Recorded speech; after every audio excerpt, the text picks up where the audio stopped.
Sag and Sag rising. And Sag, this is a whole new perspective on life, a whole new perspective on yourself.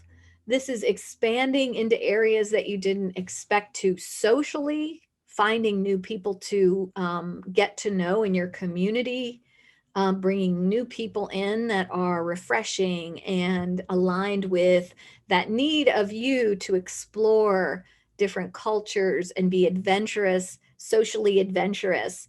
It really is a dynamic time for you in your, making friends and bringing new people in. And you could see this really start to blossom when we get into that first quarter of next year and even into early spring. And that part of you that's ready to meet new people and socialize, I mean, we are all really hungry for that, is going to be in conflict or is motivating change in that area of health and well-being and daily routines. So it feels like to me, your daily routines are scheduled to change pretty dramatically. And it's the social dynamic that motivates that change. So maybe you are meeting new people who create new routines in your life, or you create new routines that bring in new people.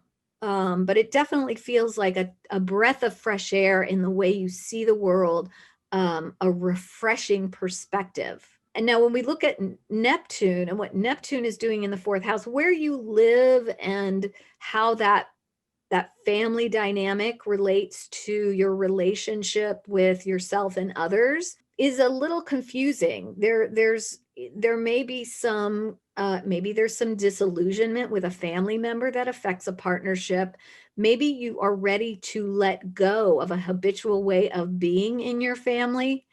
And as you do that, it allows you to completely change your behavior in relationships. And this, I'm hearing myself, and there's some echoing of what's going on with Scorpio, but I'm talking about the fourth house, and I'm talking about the first and seventh house. Scorpio is experiencing the fourth house with different planets.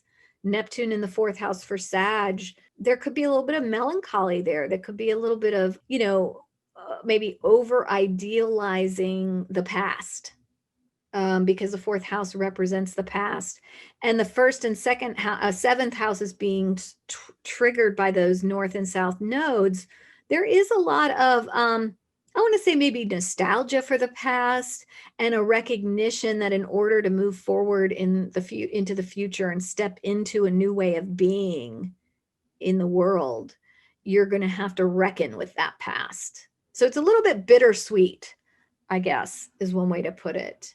And then we talked about the health and well-being piece of this. Yeah, we talked about the sixth house with Uranus there.